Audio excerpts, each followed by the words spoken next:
Friend, स्वागत आहे तुमचं राणी या ब्लॉगमध्ये. कशा आहात तुम्ही? आय होप तुम्ही मस्त आणि मजेत असाल. तर आपला विषय होता की मुलगी घरी आल्यामुळं भावाचं लग्न करायचं ठरवलं आणि 2 महिने झाले की त्यांनी मग एका ठिकाणी मुलगी बघायला गेले.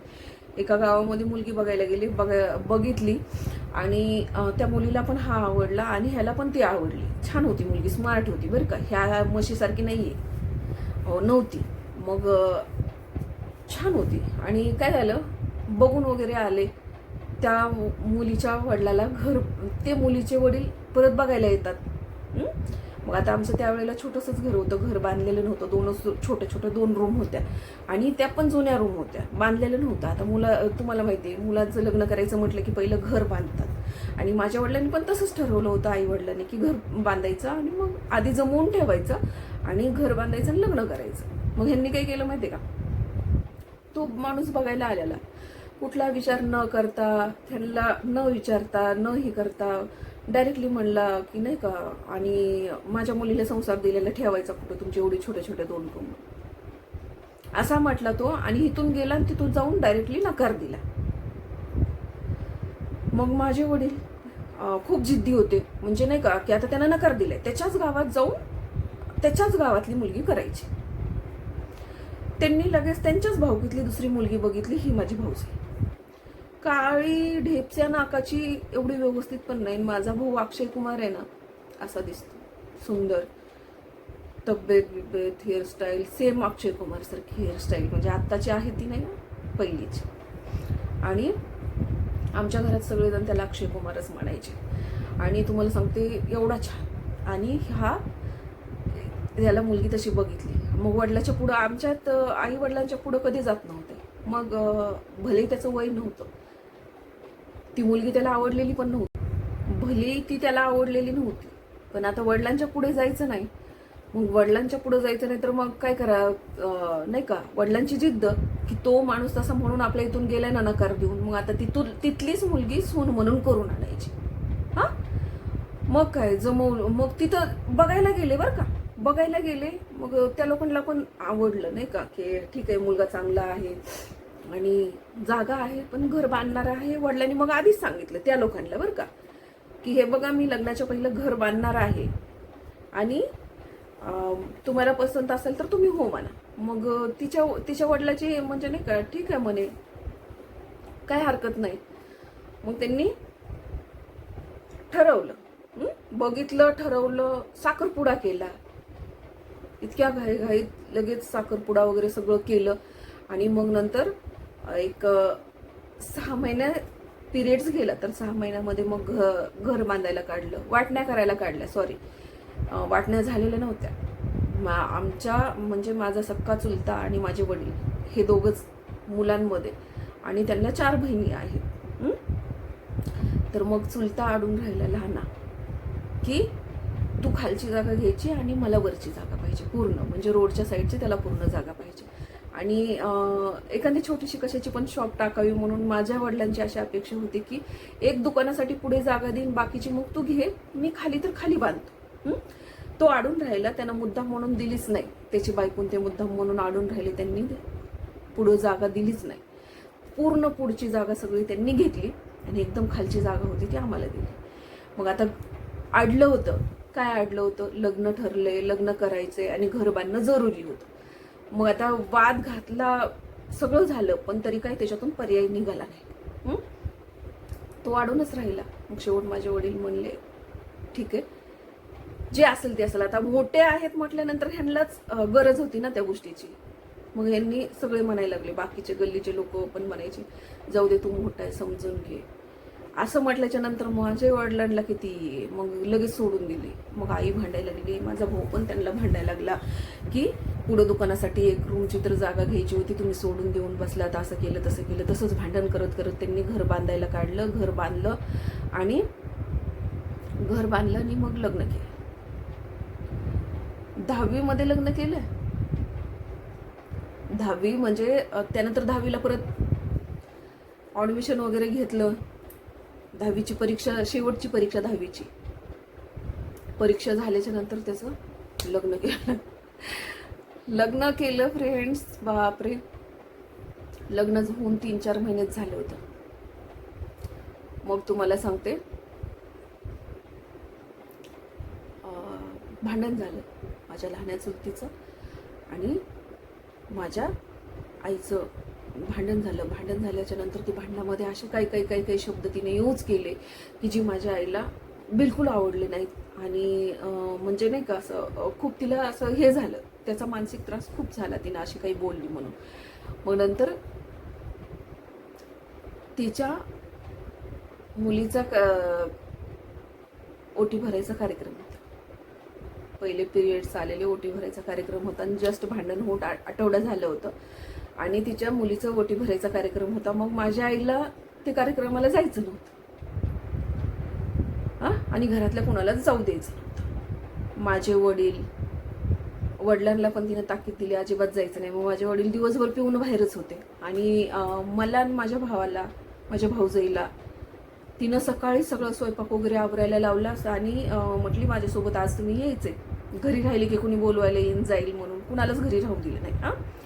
मग शेतामध्ये आम्हाला बकऱ्यांच्या बरोबर आम्हाला तिघाला पण ती घेऊन गेली. डबे पाणी बिणी सगळं घेतलं. दिवसभर तिनं घरी कोणाला येऊच दिलं नाही, बकऱ्यांच्या मागेच फिरवलं. मग जेवण वगैरे दुपारी तिकडंच केलं. मग संध्याकाळी 7 वाजले.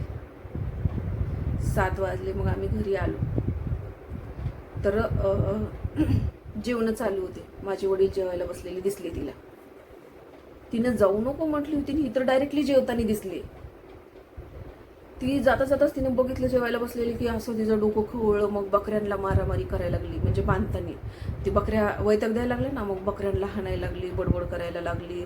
मग आम्ही सगळेजण मिळून एक बकरी करून बांधायला तिला मदत केली. बडबड करू नको, चिडू नको, पण तिचा काही तोंडाचा पट्टा बंद नाही. एकदा भडकली की भडकली. मग बराच वेळ बडबड करत होती. मग बकऱ्या बांधल्या, धारा काढली माझ्या म्हणजे वहिनीनं वगैरे. आणि मग ही बडबड करत तशीच बसली. मग माझ्या वहिनीने स्वयंपाक केला बरं का, तिने स्वयंपाक केला. मग आता जेवण वगैरे करायचं. तर जेवायला बसलो तर मग तिनं, माझा भाऊ बाहेर गेलेला, बकऱ्या वगैरे सोडला आणि तो बाहेर गेला. आणि जो बाहेर गेला तर तो 10 वाजले तरी आलाच नाही. मग स्वयंपाक वगैरे झाला, जेवण करायची वाट बघत बसले. मग मला म्हणे की जा बोलवायला त्याला, नाही का. मग मी गेले तिथं बोलवायला. तो जिथं बसत असतो तिथं मला माहिती होतं. मी बोलवायला गेले तर तो म्हणे जा तुम्ही जेव्हा, मला नाही जेवण करायचं आणि मी आल्यावर बघल असा म्हटला. मग मी घरी आले. तेवढ्यात काय झालं तुम्हाला सांगते. तो ज्या दुकानावरती बसतो ना त्या मुलाची आई, म्हणजे त्याचा मित्र आहे, आणि त्याच्या आईनं मला म्हणली काय झालं ग, काही नाही काय. तो म्हटलं बघा ना, 2 जेवायला चल म्हणलं तरी नाही म्हणलं, दुपारी पण जेवण नाही केलं, काल पण म्हणलं त्याने जेवण नाही केलं. तर तिनं सांगितलं ती काल माझ्याकडे जेवलाय म्हटली, इथं बसला होता त्याच्याबरोबर. तर मग मी दोघं पण जेवा म्हणून त्याला जेवायला घातले. मग मी त्यांना तेवढं बोलले आणि घरी आले. घरी आल्याच्या नंतर मग म्हटलं, ती म्हणलाय की मला नाही जेवायचं आहे आणि आलो तर संध्याकाळी मी आल्यावर बघल, तुम्ही जेवा असा म्हटलंय म्हणून. मग ठीक आहे जेवण करा. तर मग मी तिला सांगितलं पण की त्याची आई, म्हणजे त्याच्या मित्राची आई अशी म्हणलं की तो त्यांच्याकडे जेवलाय परवाच्या दिवशी संध्याकाळी. म्हणलं तू म्हणती ना की जेवण नाही केलं, तो परवाच्या दिवशी जेवलाय. म्हटलं नाही पण दुपारी पण नाही जेवला, असं तसं म्हणायला लागली. म्हटलं ठीक आहे ना. मग तो संध्याकाळी तुम्हाला सांगते तो लवकर आला नाही. मग आम्ही जेवायला बसलो. 3 जण जेवण करत होतो. वडील तर पिऊन आलेले. तिथं जेवण काय खाल्लं का नाही खाल्लं, हात धुवून तसेच ताटात आले, इथं येऊन बसले, बडबड पिलेले, पार तुल झालेले. आणि त्यांना काही सुचत पण नव्हतं. पण हिनं काही बोलली की शिवे द्यायचे, असं तसं काही म्हणायची. मग जेवायला बसलो. तिला म्हटलं आता तरी जेवण करताना तरी गप्प बस ना आई, म्हटलं जेवण कर. आम्ही जेवायला बसलो, जेवण करतोय आणि ती काय जेवता पण तिची बडबड. आणि मला असं वाटायचं की आता ती उठतीन आणि मारती, म्हणून भांडण वाढवू नको म्हणायचे मी तिला. आणि तिनं काही म्हणजे ऐकायलाच तयार नाही. मग नंतर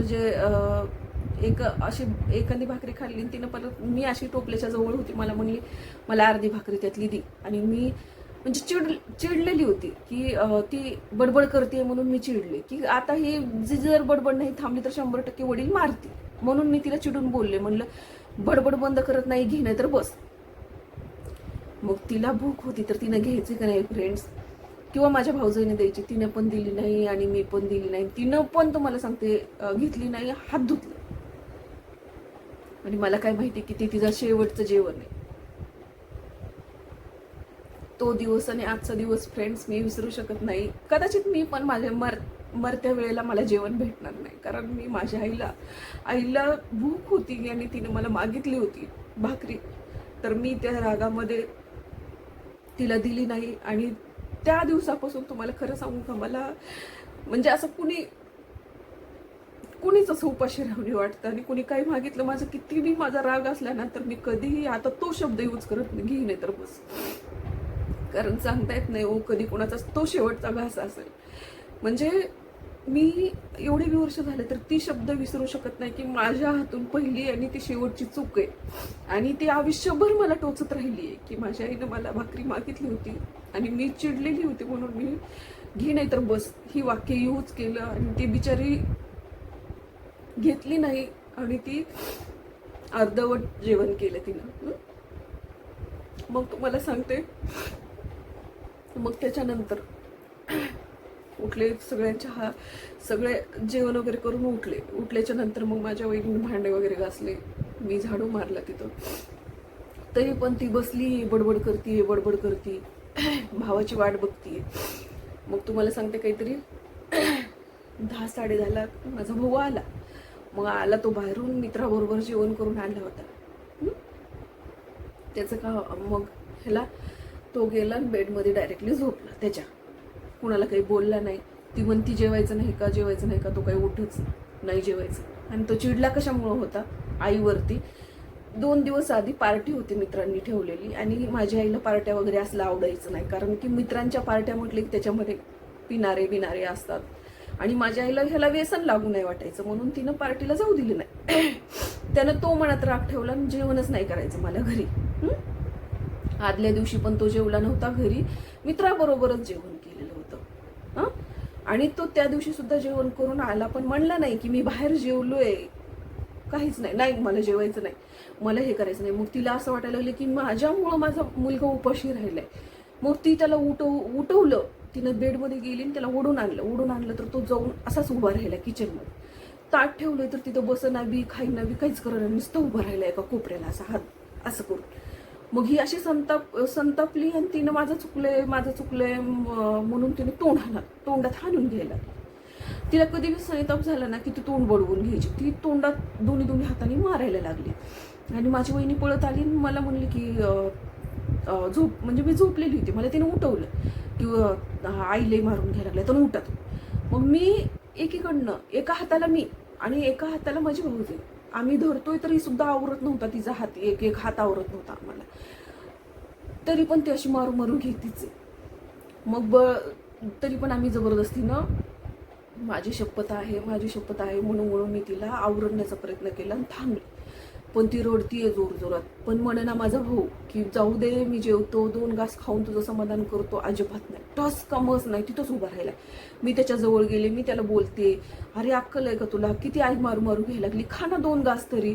आणि मला माहिती तू रवीच्या इथं जेवून आलाय. मी डायरेक्टली म्हणलं त्याला, त्याच्या मित्राची इथं तू जेवण करून आलाय म्हटलं. मग तसं तरी सांग ना म्हटलं स्वतःच्या तोंडाने की मी जेवले म्हणून. पण नाही, काहीच सांगू ना, काहीच बोलणं ना. ती काय माझ्यामुळं मुलगा उपाशी आहे सनिताप करून घ्यायला लागली. एकतर तिला ते नवरा तिथे जेवताना बघितलं, भाऊकीच्या इथं जायचं नव्हतं तरी पण गेला, जेवण केलं, त्याचा सनिताप, वरतून ह्या पोराचा सनिताप.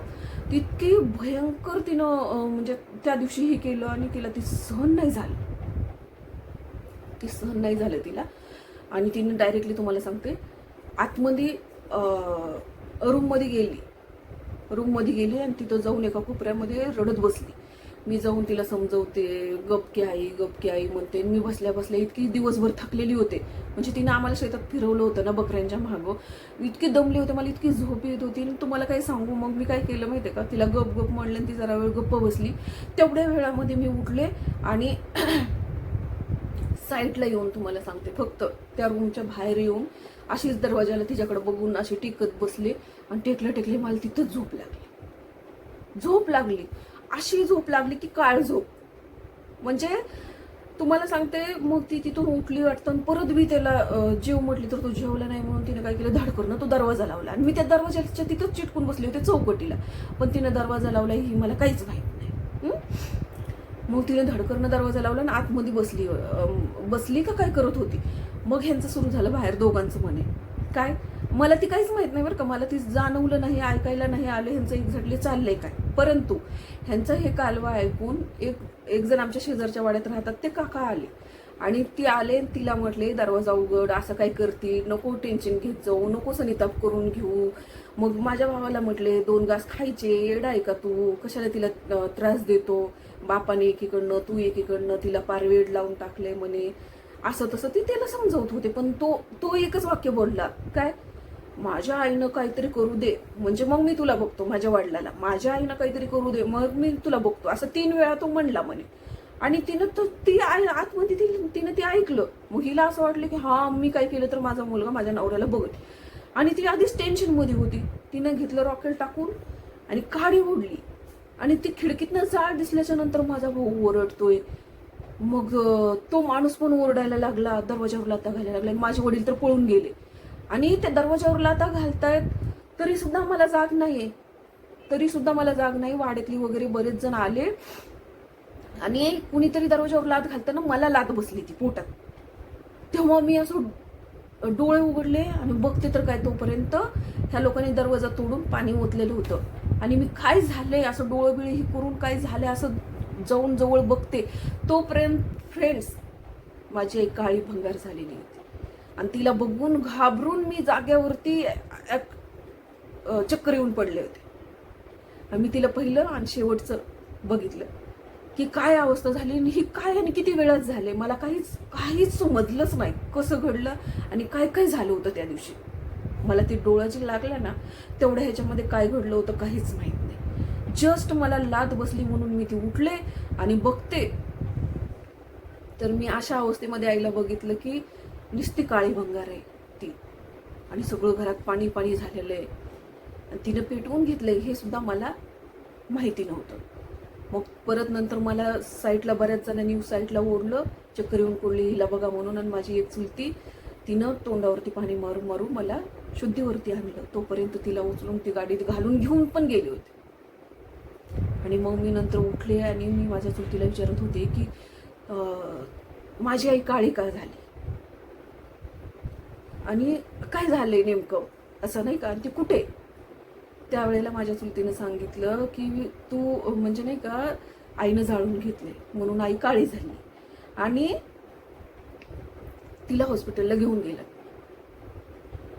फ्रेंड्स, त्या पोटातला जोरात बसलेली ती माझं पोट दुखतंय आणि मी आईला बघून घाबरलेली, इतकी घाबरून गेले होते, माझा आवाज बाहेर येत नव्हता आणि मला जायचंय. मग माझ्या चुलतीला मी म्हटलं की नाही का तू जाणार आहे का, मला पण घेऊन जाणार, ती कुठं आहे असेल तिथं. हा सगळ्या रस्त्याने मी की म्हणजे माझं तेव्हापासूनच भोलेनाथ वरती ही आहे, सगळ्या रस्त्याने मी भोलेनाथला म्हणायचे की माझ्या आईला काही होऊ देऊ नका, माझ्या आईला वाचवा, माझ्या आईला काही होऊ देऊ नका, माझ्या आईला वाचवा. खूप असा देवाचा धावा केला, पण कदाचित ती इतकी भाजली होती, 90% का काहीतरी भाजली होती आणि ती जगणं मुश्किल होतं आणि ती जगूच शकली नसते. ती रात्र म्हणजे घेऊन गेले, माझी चुलती वगैरे मला घेऊन गेली आणि ॲडमिट केलेलं होतं. तोपर्यंत माझ्या भावाने ॲडमिट केल्याच्या नंतर तिथं हे घेतात ना, जबाब घेतात काय झालं कसं झालं. तर माझ्या भावाने तिथं जबाब दिला की माझ्या वडील पिऊन आले होते आणि त्या टेन्शनमध्ये माझ्या आईनं जाळून घेतलं बरं का, असं त्यानं तिथं सांगितलं होतं. आणि आता मग त्यावेळेला कोण होतं, मी तर झोपलेलीच होते. मग त्यांनी मला विचारलं की असं काही झालंय का. मग मी बघितलंच नाही, पण हा एवढं मात्र खरं आहे की माझे वडील पिऊन आलेले होते, मी असं सांगितलं. मग त्यांनी तो मोठा होता त्याचा जबाब घेतला आणि माझा पण घेतला. आता ते जबाबावर माझे वडील अटक होतात, जेलमध्ये जातात, आम्ही अनाथ होतो, ह्याची कसलीही कल्पना मला नव्हती. मग नंतर माझ्या भावाला असावी पण मला नव्हती. आणि मग नंतर झालं म्हणजे रात्री ॲडमिट केलेलं.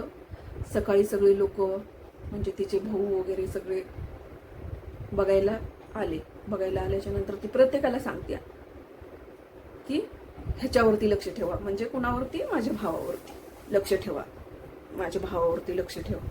मग ती प्रत्येकाला सांगते. पण माझ्याबद्दल, माझ्या मुलीकडे लक्ष ठेवा एकाही माणसाला सांगितलं नाही, एकाही नाही. मग ठीक आहे. पण ती म्हणजे मला का जाणीव झाली त्या गोष्टीची? मला जाणीव झाली नसती. ती कुणी पण आली की प्रत्येकाला त्याचं नाव घ्यायचे आणि म्हणायचे ह्याला लक्ष ठेवा. माझ्या लेकरांना लक्ष ठेवा नाही, ह्याला लक्ष ठेवा. मग त्यावेळेला खरंच तुम्हाला सांगते, मला ती वाटलं पण नाही किंवा माझ्या मनात आलं नाही. पण नंतर जसं जसं मोठं होईल आणि जसं जसं कळलं तसं मला ते हे वाटायचं की माझ्या आईला माझ्याबद्दल कधीच काही वाटलं नाही. शेवटच्या क्षणाला सुद्धा माझ्या आईला माझं काही वाटलं नाही. पण मुलाला लक्ष ठेवा. असो. मग नंतर मला तिच्याजवळ जायची भीती वाटायची. तिच्याजवळ जायची आणि सगळा वार्ड पूर्ण तसाच जळलेल्या लोकांचा बरं का. कोण कितकं ओरडायचं ड्रेसिंग करताना, कोण चिरकाचिरकी करायचं. अशा वार्डमध्ये मला भीती वाटायची. मी बाहेर येऊन थांबायचे आणि मला खूप भीती वाटायची. आणि त्या नर्स वगैरे जाताना येताना, हे बाळा तू तशी का घाबरल्यासारखी करते. माझ्या आईला मला बघितलं की भीती वाटते मी म्हणायचे. आणि तिथं बघा ना सगळेजण तसेच आहेत काळे. मग ते सांगायच्या की हे जळलेले लोक आहेत आणि तुला ते बघून ऐकून हे होतंय तर तू इथं नको बसू, खाली गार्डनला जाऊन बस. बरं मी गार्डनला गेले तर मला वापस यायला कसं कळायचंय की ती कुठून कसं यायचंय आणि बरं कुठल्या वार्डमध्ये आहे एवढं कुठं माहिती. मग मी काही खाली जायचेच नाही पण तिथं बसायचे. मग ती आवाज देऊन मला बोलवलं तिनं. आणि म्हणजे माझ्या वहिनीला म्हटली वाटतं की तिला बोलव. मग ती आली, मला म्हणे ताई तुम्हाला बोलवते ताई. आणि मला तर भीती वाटते. मग मी तिला म्हटलं मला भीती वाटते. वहिनी म्हटलं नाही का तिला बघायची तर मी आहे म्हणली सोबत. चल. माझी वहिनी धट्ट बरं का. मी आहे सोबत म्हटली चल म्हणले. ती माझ्याबरोबर तिच्या हाताला हात धरलाय मी. आणि मग मी असं तिला वाकून जाळीतनं बघितलं आणि बोलले. तर मग मला कशी म्हणते मला थोडंसं पाणी पाज की आणि गार पाणी पाज. मग एक बॉटल आणायला लावली आणि ती बॉटल अशी तोंडाला लावली. तो 1-2 घोट पिली ती. पण ती पाणी खाली जायचं नाही कारण नरड सुजलं होतं वाटतं. घर असा आवाज यायला लागला ते पाणी ओतलं की. मग मी ती घाबरून पटकन बाजूला सरकले. मग ती गार वाटते म्हणायची अजून ओत. बोलायची फ्रेंड्स, बोलायची स्पष्ट. मग नंतर मी परत पाणी दिलं नाही. मला नर्स वगैरे ओरडलं की पाणी नाही द्यायचं बाळा, ते मागतच असतात त्यांना हे पाणी नाही द्यायचं. बरं ठीक आहे. मग नंतर संध्याकाळच्या 4-5 वाजले फ्रेंड्स. तिचा जीव गेला. डॉक्टरने सांगितलं ती गेल्यात म्हटल्याच्या नंतर त्या गेलेल्याचा अर्थ मला काहीच कळला नाही. मग सगळे रडतायत. मग माझी चुलती वगैरे पण चल आपल्याला घरी जायचंय नाही का, आई गेली असं म्हटली ती. ते गेलेल्याचा अर्थ तर कळलाच नाही. मग मला असं वाटलं की घरी गेली, म्हणजे घरी नेले आणि ती बरी झाली. मग मी तिच्याबरोबर गेले. तिच्याबरोबर गेल्याच्या नंतर घरी गेले तर बघते तर सगळे नातेवाईक जमा झाल्यात, रडारड आहे. आणि मग मी परत माझ्या चुलतीला म्हटलं आई कुठे आहे ग. तू म्हणली की आई गेली. ती म्हणली गेली म्हणजे या जगातून गेली तुझी आई, ती जाळून घेतल्यामुळं मेली म्हटल्याच्या नंतर त्याचा अर्थ समजला. आणि मग मी रडायला जर सुटले तर विचारूच नका की असं वाटलं की यार आता आपण म्हणजे ज्या गोष्टीची भीती होती की माझी आई मार खाऊन जाईल ह्या जगातून, त्याच्या विपरीत घडलं. आणि त्या बिचारीला जीव द्यायला नवऱ्यानी मुलांनी मजबूर केलं फ्रेंड्स. हे 2 प्रकार त्या दिवशी घडले होते. आणि मला हे जाणून घ्यायचं होतं जी काळ झोप मला लागली होती आणि तेवढ्या पिरियडमध्ये काय झालं हे मला माहिती नव्हतं. भावाला विचारलं तर तो पण सांगायचा नाही. वहिनीला विचारलं ती पण सांगायची नाही. आणि वडील तर शुद्धतच नव्हते. ती तर त्यावेळेला जे पळून गेले, तर माझ्या आईच्या अंत्यविधीला अग्नी देण्यासाठी त्यांना पकडून आणलं होतं. हॉस्पिटलमध्ये बघायला सुद्धा नव्हता तो माणूस 2 दिवस आई जिवंत होती तर, माहितीये का. मग नंतर मी ते जे काका होते शेजारचे, म्हणजे परत मग 10 दिवस 15 दिवस असे उलटू दिले. पण माझ्या मनातनं ती जात नव्हतं की मला त्या दिवशी काय घडलं होतं हे जाणून घ्यायचं होतं. नुसतं वडिलांमुळंच घडलं होतं का पुढे पण काही घडलं होतं. मग माझ्या चुलत्यांना वगैरे सगळ्यांना माहिती झालं की ह्या लेकरांनी जबाब असा दिलाय. मग माझे चुलते म्हणे की तू काय जबाब दिलाय, मला विचारलं त्यांनी. म्हणलं जबाब म्हणजे काय नाही, तिथं तू पोलीस असतात, त्यांनी विचारलं होतं तुला त्यावेळेला तू काय म्हटली. म्हणलं मी काहीच नाही सांगितलं, सगळं दादानीच सांगितलंय म्हटलं. आणि त्यांनी फक्त हे खरं आहे का असं विचारलं, तर मी त्यांना म्हटलं हो माझे वडील पिऊन आलेले होते. मग ह्यानं काय काय सांगितलं ह्यालाच विचारा म्हटलं. तर मग त्याला तू मोठा आहे की तुला कळत नाही का, अक्कल नाही का, आई तर मरून गेली, आता बापाला बी जेलमध्ये पाठवतो का, माझ्या भावाला जेलमध्ये पाठवून मग तुम्हाला कोण सांभाळलं, नानात होतात का, असं तसं म्हणले. आणि माझा भाऊ जेलमध्येच मरून जाईन घाबरून म्हटले. मग त्यांनी काय केलं, गावातले पोलीस पाटील आहेत त्यांना सगळा प्रकार सांगितला की ह्या मुलांनी असं असं जबाब दिलेला आहे आणि आता भावाचं काही खरं नाही. आणि एकतर ह्यांना आई पण नाही आणि आता वरून बाप पण नाही, बाप जेलमध्ये गेल्यानंतर ह्यांचं कोण बघणार आहे. म्हणून त्यांनी त्या गावच्या पाटलाला सांगितलं आणि त्यांना ती केस रपादफा करायला सांगितली की ही जबाब बदला ह्यांचे, असं सांगा की मुलं घाबरले होते. मग त्या पोलीस लोक वगैरे आल्याच्या नंतर त्यांनी परत डबल विचारायला लागले. तर त्यावेळेला आम्हाला ह्यांनी सांगितलं होतं की असं सांगा की आम्ही त्यावेळेला घाबरलो होतो, त्यामुळे त्यावेळेला तसं सांगितलं. मग माझ्या भावाने जे सगळं सांगितलेलं होतं ती त्यानं जे काही सांगायचं ते सांगितलं. फक्त मला त्यांनी पहिलं जसं विचारलं तसंच विचारलं, कारण लहान असल्यामुळे जास्त हे करत नाहीत. पण तरी त्यांनी विचारलं की बाळा हे सांगतो हे सगळं आता तरी खरं आहे का. तर हो, आम्ही त्यावेळेला घाबरलेलो होतो आईच्या ह्याच्यामध्ये. आणि म्हणून आम्हाला काही सुचलं नाही, आम्ही तसं सांगितलं. मग असं म्हटल्याच्या नंतर ते जबाब पोलीस पाटलांनी हँडल केले आणि तो केस रफादफा केली. आणि मग माझ्या वडिलांना अटक झाली नाही आणि ती लेकरांना वडिलाचा तरी आधार म्हणून वाचवलं. परंतु त्या वडिलाचा काहीच उपयोग झाला नाही. पिऊन तो माणूस 24 घंटे नशेत राहिला, लेकरांचा कधी विचार केलाच नाही. भावाचं लग्न झालेलं होतं, त्याचा संसार चालू होता, बरोबर की नाही. मग नंतर त्या काकांना, शेजारच्या काकांना मी त्यांच्या घरी गेले. एक म्हणजे बराच काळ उलटल्याच्या नंतर जवळजवळ महिना पण झाला असेल कदाचित. आणि मग मी त्यांच्या घरी गेले आणि त्यांना म्हटलं मला दादा त्या दिवशी काय काय घडलं होतं मला जरा सांगचाल का हो म्हटलं. तर ते म्हणे का, म्हटलं काय नाही, मी झोपलेली होते आणि मला ना ती काय घडले हीच माहीत नाही. म्हटलं कोण सांगायला तयार नाही की त्या दिवशी तुम्ही तर तिथं होते ना. मग ते म्हणले अगं काही नाही का, तुझी आई रडत होती, हाणून घेत होती, त्याला जेवण कर म्हणत होती, पण तो काही जेवायला तयार होईना. आणि तिनं मग टेन्शनमध्ये आतमध्ये गेली आणि दरवाजा लावून घेतला. म्हटलं मग दरवाजा लावल्यावर मी तिला उघड म्हणत होतो, समजवून बोलत होतो, असं तसं बाहेर येऊन दरवाजा उघडतो, मला बोलायचे, बाहेर येऊन बोल, असं तसं मी म्हणत होतो. पण म्हटले कुणीच हे दोघं काहीच म्हणत नव्हते. म्हणले उलट तुझ्या बापाची बडबडच चालू होती, शिव्याच देत होता. आणि हा तुझा भाऊ म्हणतो की माझ्या आईनं काय करू दे मग तुला बघतो, माझ्या आईनं काय करू दे तुला बघतो.